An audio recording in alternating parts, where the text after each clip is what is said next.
conhecido como Jesus, e o outro conhecido como Espírito Santo. Nenhum dos três tem uma hierarquia maior do que a outra. Jeová não tem uma hierarquia maior do que Jesus, que tem uma hierarquia maior do que o Espírito Santo. Os três têm um poder igual.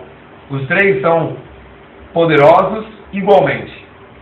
Eles estão em todos os lugares, eles sabem todas as coisas, eles estão em todo o tempo, são atemporal, eles podem estar no passado, podem estar no futuro, e eles também podem todas as coisas. Então Jesus é Deus. E nós vamos falar sobre esse Deus. Esse é o programa Falando de Jesus. E para falar de Jesus, nós temos que falar de um Deus.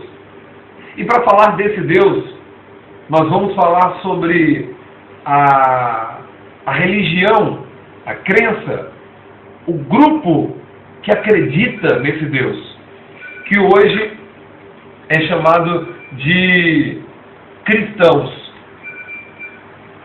O movimento divino, o movimento de crença divina, começou desde a queda do homem, ou melhor, começou antes da queda do homem. Adão e Eva já eram o povo de Deus. Quando o homem caiu em pecado, houve uma separação espiritual entre Deus e o seu povo. O povo foi nascendo, o povo foi crescendo e foram decidindo não obedecer a Deus. Foram decidindo fazer a vontade do pecado e colher as consequências disso. Por enquanto, uma morte e futuramente uma morte eterna. Outros decidiram obedecer a Deus. Também morreram, mas em breve Jesus virá para acordar esses que hoje dormem no pó da terra para levar para as mansões celestiais. A história do povo de Deus é decorrida em toda a história da humanidade. A história do povo de Deus se mistura e se confunde muitas vezes com a história do mundo, a história da humanidade. O cristianismo, se assim eu posso dizer, surgiu muito antes de Cristo vir à Terra. E o próprio Cristo já existia antes de vir à Terra. Algumas pessoas chegam a acreditar que Jesus foi um homem normal, quase que um super-herói com superpoderes, que nasceu, que fez muita coisa, e aí foi para o céu. Jesus não nasceu, ou melhor, Jesus não passou a existir quando surgiu aqui na Terra. Jesus não veio a aparecer apenas quando nasceu aqui na Terra. Lembre-se, Jesus é Deus, e como Deus, ele não tem origem. Ele sempre existiu. Ele sempre foi Deus. Não tem um começo. Ninguém inventou Deus, ninguém criou Deus. Então ninguém criou Jesus. Ninguém inventou Jesus. Ele sempre existiu desde a eternidade, com o Jeová e com o Espírito Santo. Para falar desse Deus, para entender desse Deus, para entender desse conflito entre o bem e o mal, para entender sobre o que Deus quer para a minha vida, para a sua vida, para entender sobre todo esse conflito, é que esse programa foi feito, está aqui todos os dias, de segunda a sábado, para falar desse Deus para você. E falar em falar desse Deus para você, eu aproveito e mando o meu abraço para o diretor da rádio, o Djalma, ele que está no Rio de Janeiro nos acompanhando via online. E também um abraço para o meu amigo, meu irmão em fé, o pastor Elvis, que também está nos acompanhando. Saudade de você. O cristianismo, se assim eu posso dizer, ele surgiu desde Adão e Eva. Porque tudo que se viveu, até o nascimento de Jesus, tudo tem a ver com o cristianismo. E tudo indicava, tudo profetizava, tudo ligava ao nascimento do Salvador da humanidade que futuramente viria. E ele veio. E para entender quem é Jesus, para entender quem é esse Deus, Jesus, Jeová, o Espírito Santo, fez algo maravilhoso. A priori, ele apareceu pessoalmente, dando mensagem para os seus mensageiros. Ele apareceu pessoalmente, falando do que ele queria. Mas o pecado fez separação entre nós e Deus. E nós não mais conseguimos contemplar a Deus ou ouvir a voz de Deus.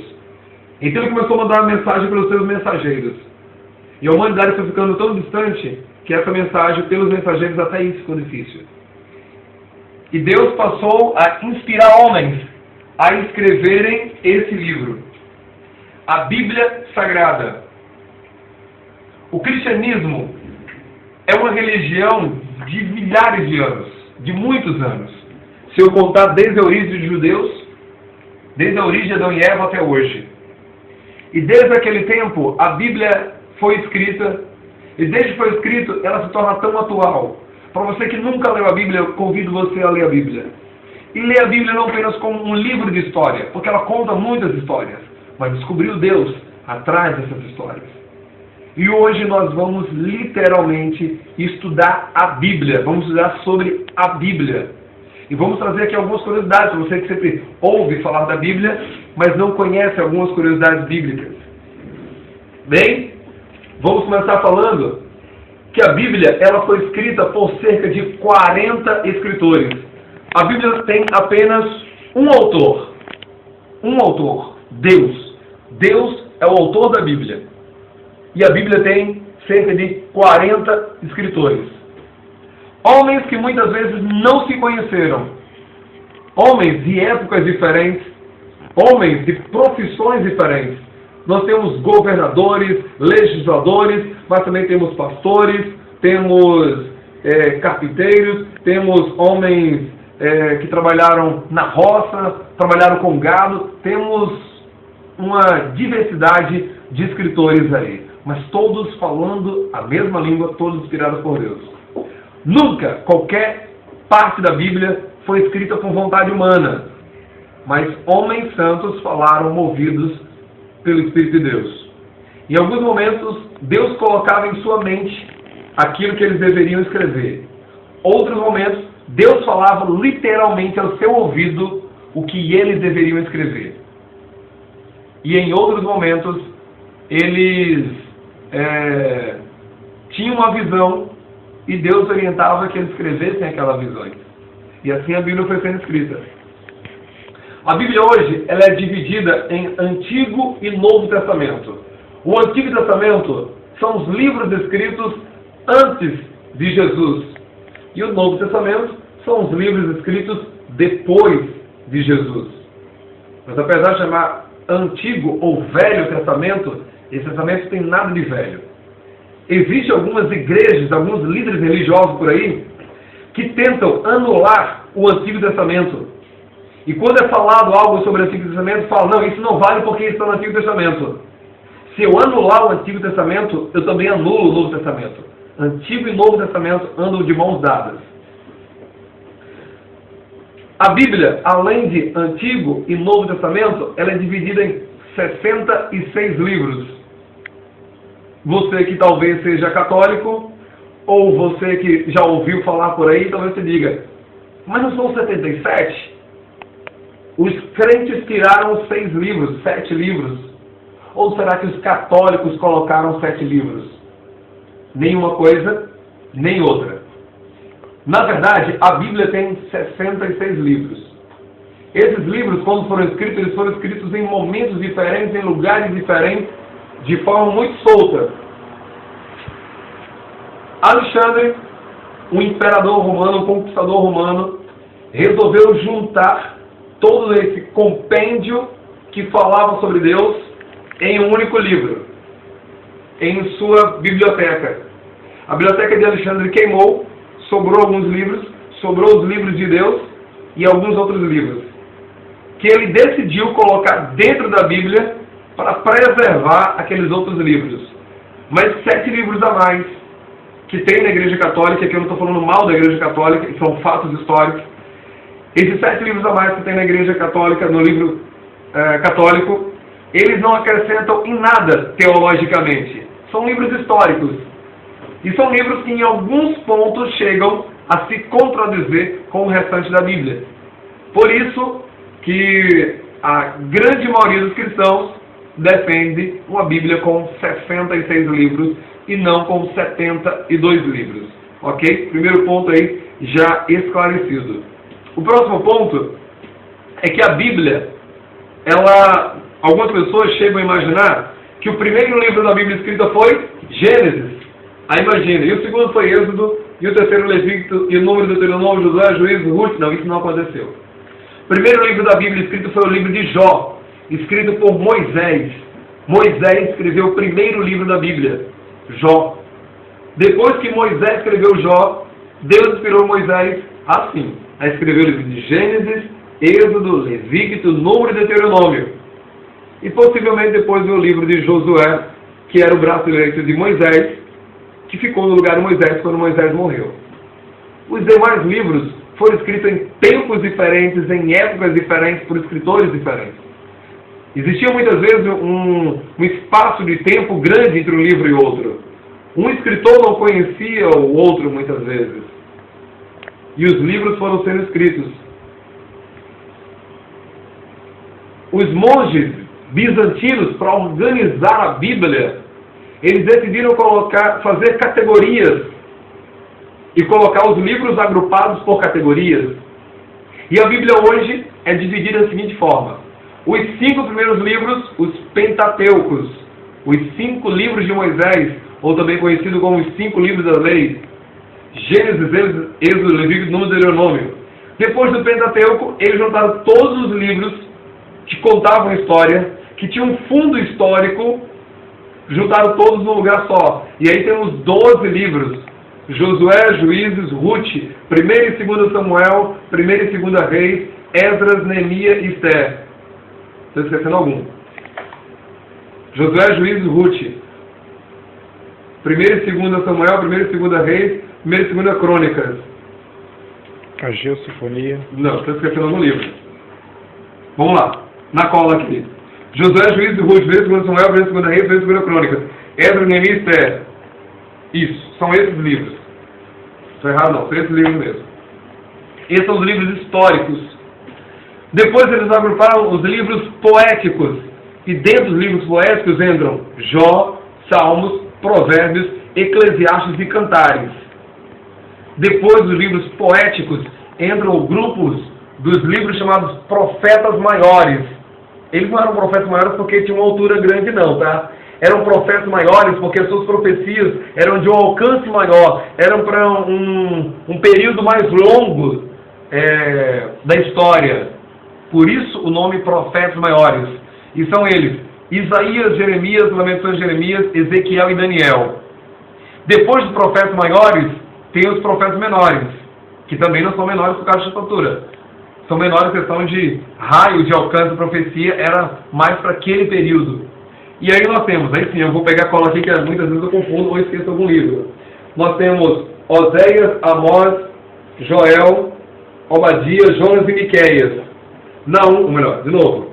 Oséias, Joel, Amós, Obadias, Jonas e Miqueias. Naum, Abacuque, Sofonias, Ageu, Zacarias e Malaquias. E assim nós encerramos o Antigo Testamento. Ficou 400 anos sem Deus inspirar nenhum escritor bíblico. 400 anos de silêncio. Jesus veio, e só depois que Jesus morreu, foi que o Novo Testamento começou a ser escrito. E o primeiro livro do Novo Testamento não é Mateus. Marcos foi o primeiro livro do Novo Testamento a ser escrito. Na organização do Novo Testamento, colocaram os livros chamados livros evangélicos. Os livros que falavam sobre a vida de Jesus. E são eles: Mateus, Marcos, Lucas e João. Depois desses livros tem o livro histórico, Atos. E depois dos livros históricos tem as cartas paulinas, as cartas escritas por Paulo. E são eles: Romanos, agora eu vou falar que não vou errar. Romanos, 1 e 2 Coríntios, Gálatas, Efésios, Filipenses, Colossenses, 1 e 2 Tessalonicenses, Timóteo, Tito, Filemão, Hebreus e Hebreus. Essas são as cartas paulinas. Depois vieram as cartas gerais, que são elas: Tiago, 1 e 2 Pedro, 1 e 2 e 3 João e Judas. E por final, o livro de Apocalipse, que é o livro profético. E assim nós fechamos os 66 livros da Bíblia. Por isso que a Bíblia está organizada nessa ordem, desse jeito. A Bíblia ela também não foi escrita com divisão de capítulos e versículos. O livro de Isaías, por exemplo, que tem 66 capítulos, originalmente ele não tem 66 capítulos. Do começo ao fim, ele é uma carta só. Do começo ao fim, ele é um relato só. E como é que hoje nós temos capítulos na Bíblia? Em 1220 foi instituído o capítulo na Bíblia para poder facilitar o estudo, para poder facilitar na hora de abrir, na hora de pesquisar, na hora de orientar algum texto bíblico. Então, em 1220 foi colocado então os capítulos na Bíblia.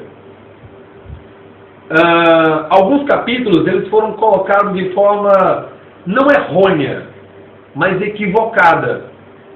Por exemplo, 1 Coríntios capítulo 12, 13 e 14, Paulo fala de um assunto só, Paulo fala de uma coisa só. Os cristãos de Coríntios, eles estavam fazendo as coisas para se amostrarem, por vanglória, para aparecer.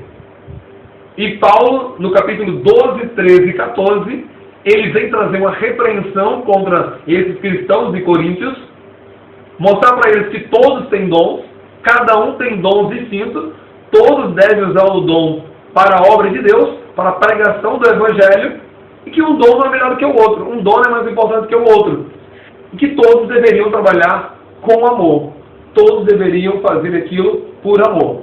Capítulo 12, 13 e 14. Mas nós temos aí esse relato inteiro, esse discurso inteiro de Paulo subdividido em 3 capítulos. Algumas pessoas chegam a não entender algumas coisas por conta do capítulo. Acabou o capítulo, ela para a leitura. Não acabou aqui? Não acabou. Originalmente ali não para. Algumas igrejas, alguns líderes religiosos chegam a entender equivocadamente a Bíblia, chegam a entender de forma não correta a Bíblia, porque se limitam a capítulos. Veja, esse capítulo fala sobre isso. Sim, vamos ver os capítulos anteriores e os capítulos posteriores, por que ele fala isso? Por que ele vem falando sobre isso? Por que ele vem falando sobre esse assunto? Por exemplo, Jesus fala que Jesus é abordado numa ocasião e ele fala que o que entra pela boca não contamina, mas o que sai do coração. E algumas pessoas dizem, olha, está vendo? Jesus disse que qualquer comida eu posso comer. Mas o contexto da história, ele não está falando sobre a pureza da comida. Se você pode ou não pode comer esse ou aquele alimento. Quando você pega pelo contexto, você vai ver que todos ali são judeus, que naquela mesa não tinha nenhuma comida imprópria para judeu. E o que os líderes religiosos daquela época estavam questionando é porque eles acreditavam que se alguém fosse pecador e tocasse numa coisa, o pecado dela seria transferido para essa coisa. E se uma outra pessoa tocasse nessa coisa que o pecador tocou, o pecado seria transferido. Então essa pessoa estaria imunda, estaria contaminada. Era isso que os líderes religiosos estavam questionando Jesus. E Jesus respondeu que não é o que entra pela boca que contamina, que leva o pecado do outro para dentro. Mas o pecado que está no coração, que sai, isso é o que contamina. Então, quando você estuda os contextos anteriores e posteriores, você consegue entender o que aquele capítulo diz. Mas tem alguns líderes religiosos que se limitam a capítulos. Os versículos também não existiam na Bíblia. Os versículos vieram a existir em 1528. Numa nova subdivisão para facilitar mais ainda. E assim como os capítulos, os versículos também, em alguns momentos, foram colocados, foram divididos de forma não errônea. Palavra muito pesada para se dizer. De forma equivocada. Existem alguns versículos que são muito pequenos, como disse mais o Senhor Moisés, Jesus chorou, disse Jó. Existem outros versículos que são enormes, são grandões. Então, na hora de dividir, não era por quantidade de palavras, não era por cada capítulo tem que ter tantos versículos. Existem capítulos que tem 5, 6, 7, 10 versículos. Existem capítulos que tem mais de 100 versículos. E assim como os capítulos, os versículos também foram divididos de forma equivocada. E alguns líderes religiosos chegam a entender algum texto bíblico de forma equivocada, porque eles param no versículo. Por exemplo, alguns líderes religiosos falam, pegam um versículo que diz, aonde a lei suscita a ira. E alguns líderes religiosos falam, olha, está vendo, não pode ter lei, porque o versículo aqui está dizendo, a lei suscita a ira, ok, mas o versículo posterior, o versículo depois fala, mas onde não há lei, não há pecado. Sem lei está morto o pecado. Então devemos ter muito cuidado quando estudarmos a Bíblia, não se limitarmos a capítulo, não se limitarmos a versículo, e entender no completo o que aquele livro está nos dizendo. Um outro equívoco que as pessoas fazem é estudar apenas o livro, o capítulo ou o versículo. A Bíblia é um imenso quebra-cabeça. E para você entender algo, você tem que fazer o que Isaías fala. Um pouco aqui, um pouco ali. É regra sobre regra. Regra e mais regra. Existem alguns líderes religiosos que fazem de um versículo uma doutrina da sua igreja. Também equívoco. Você não pode pegar por um versículo e fazer uma doutrina da sua igreja. Para ser uma doutrina, e essa doutrina tem que ser bíblica, tem que ser de acordo com a vontade de Deus, ela tem que estar em conformidade com toda a Bíblia. Ela tem que aparecer em outros lugares da Bíblia. Ela tem que concordar com outros lugares da Bíblia.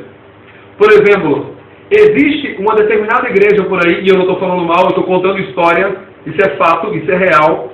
Existe uma determinada igreja por aí que, quando as mulheres vão para a igreja, quando as mulheres entram na igreja, elas colocam um véu na cabeça. Se você é dessa igreja, eu não estou falando mal da sua igreja, por favor, eu não estou criticando a sua igreja, eu estou fazendo uma análise bíblica. Mas essa igreja acredita que as mulheres devem usar o véu, baseado numa história de Paulo, no contexto de Paulo, onde Paulo orienta as mulheres a usar o véu lá em Coríntios, porque as mulheres cristãs estavam sendo confundidas com mulheres prostitutas. Então Paulo orienta para que na rua elas utilizem o véu. Que tinha lá o problema de cabelo curto, cabelo grande e tal. Paulo falou, usa o véu, daí ninguém sabe o tamanho do seu cabelo. Está resolvido. Quando você estuda os capítulos anteriores, os capítulos posteriores, quando você estuda os versículos anteriores, os versículos posteriores, você vai entender do que Paulo está falando, vai entender o contexto histórico, e somente naquele momento Paulo fala sobre o véu na cabeça. Somente naquele momento. Em nenhuma outra parte da Bíblia, a Bíblia fala. E Paulo está falando de usar o véu na rua. E essa determinada igreja, ela só usa o véu quando a mulher entra na igreja. Ela leva o véu na bolsa, e quando a mulher entra na igreja é que ela coloca o véu. Então, dois equívocos. Primeiro, Paulo não exigiu, não mandou todas as mulheres de todo o mundo e de todas as eras usar o véu. E segundo, se fosse para usar, seria para usar na rua. Questão de cabelo, cabelo curto, cabelo pequeno, uma questão de tradição cultural. Só isso. Em um outro versículo bíblico, Paulo fala, saudai-vos com ósculos santos. Ósculo é beijinho no rosto. E existe uma igreja que fala, eu sou obrigado, eu sou homem, eu tenho que beijar o meu irmão no rosto, porque Paulo mandou eu beijar no rosto. Calma, contexto histórico. Hoje, no Brasil, como é que você cumprimenta uma pessoa? Everaldo está aqui do meu lado, por favor, Everaldo, quero a sua participação. Hoje, aqui no Brasil, a gente cumprimenta assim, com um aperto de mão. Eu estou saudando a outra pessoa, eu estou sendo educado com a outra pessoa. Se fosse você, me daria até um abraço, assim, gostoso, bacana, né? É assim que a gente saúda. Naquele tempo, as pessoas se saudavam com um beijo no rosto. Não existia o aperto de mão, existia um beijo no rosto. Então o que Paulo estava dizendo é, seja educado, cumprimente as pessoas. Era isso que ele estava dizendo. Então a gente deve trazer o contexto para a época atual. Qual é o modo de cumprimentar alguém? Aperta na mão. Então às vezes os líderes religiosos confundem, se equivocam numa interpretação bíblica, porque se prende a um capítulo ou se prende a um versículo. Como eu falei, tem que estar interligado em toda a Bíblia. Toda a Bíblia ela tem que falar aquela mesma coisa, senão não serve. A gente falou tanto sobre Bíblia e a gente ainda não abriu a Bíblia. E eu ainda não orei. É verdade. Mas vamos abrir a Bíblia agora, vamos orar, porque o nosso horário está quase encerrando e eu quero trazer algumas informações bíblicas. Estudamos cientificamente, teologicamente, o que é a Bíblia. Agora vamos estudar o que ela fala. Para isso, vamos buscar aquele que inspirou a Bíblia, que nos inspire também para entender. Grandioso eterno Deus, tua palavra vai ser aberta agora. Venha, ó Deus, falar ao nosso coração. Venha, ó Deus, inspirar a nossa mente. Assim como o Senhor inspirou aqueles escritores bíblicos, que o Senhor também inspire a nossa mente. Fica conosco, ó Deus, nesse momento, em nome de Jesus. Amém. A Bíblia foi o primeiro livro a ser impresso. A Bíblia foi escrita em papiro, rolos e pergaminhos. Só para dar para você, tá? Vamos abrir a nossa Bíblia, você que está com a sua Bíblia aí, em João, capítulo 17, e nós já estamos chegando ao final do nosso estudo da Bíblia. João, capítulo 17, versículo 17. Jesus, acerca da Bíblia, e naquela época só existia um Antigo Testamento, depois veio existir o Novo Testamento. Jesus, acerca da Bíblia, ele diz em João 17. Santificai-vos na verdade, a tua palavra é a verdade. A palavra santo significa separado, diferente. E a Bíblia é um livro santo, separado, diferente. Por quê? Porque Deus é santo, Ele é separado, Ele é diferente. E Jesus nos ensina, nos orienta a nos santificarmos. Mas eu de mim mesmo eu não consigo me santificar. Para mim me santificar, eu preciso ir até Deus. E Deus transforma em mim, Deus faz em mim uma santificação, uma transformação. E como é que eu consigo essa santificação? Como é que eu consigo saber a vontade de Deus? Se eu buscar a Bíblia. Santifica-os na verdade, a tua palavra é a verdade. E um último versículo para a gente terminar aqui. Como eu falei, que a gente já está encerrando, já estamos terminando. Vamos para o livro de Timóteo. 1 Timóteo.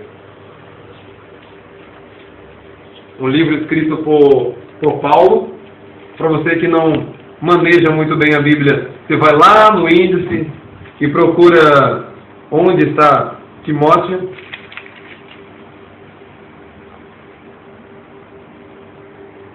Segunda Timóteo 3,16. E com esse versículo eu quero encerrar o nosso estudo de hoje. 2 Timóteo capítulo 3, verso 16, deixa eu só me achar aqui. 1 Timóteo, 2 Timóteo.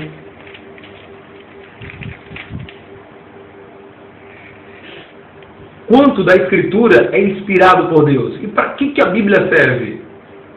A Bíblia também responde isso.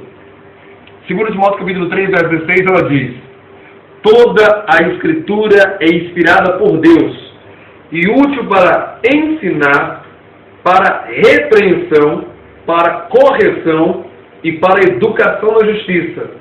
Para que isso tudo?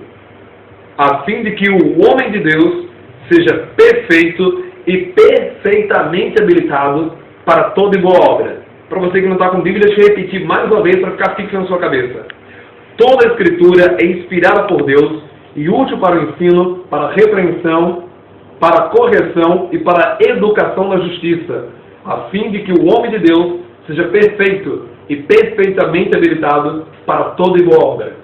Meu querido, para você que é cristão, ou para você que não acredita na Bíblia, eu convido você, eu desafio você a estudar, deixa eu aparecer aqui na câmera, a estudar esse livro, Bíblia Sagrada.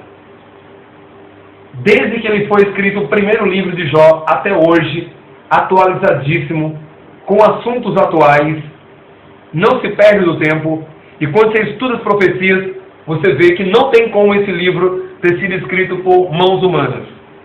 Se você deseja conhecer mais sobre a Bíblia, se você deseja conhecer mais sobre Deus, eu me coloco à disposição para ensinar a você.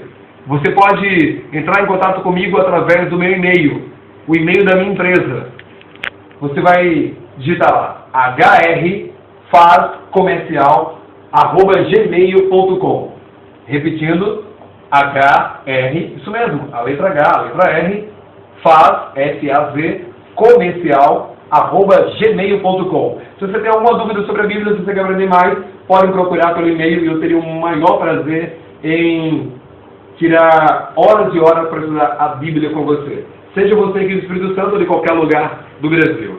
Bem, o meu horário já está estourado, queria falar mais da Bíblia para você, tem muita coisa da Bíblia para falar para você, mas voltaremos em um outro momento, voltaremos em um outro convite. A você que está no Espírito Santo, para você que está em qualquer lugar do Brasil, o meu abraço, fica na paz de Deus, ao Djalma que está no Rio, ao pastor Elvis que também está no Rio, a você que é líder religioso de qualquer igreja, receba o nosso abraço. Vamos para a nossa oração e agradecer a Deus por esse momento que nós tivemos para estudar a sua Bíblia.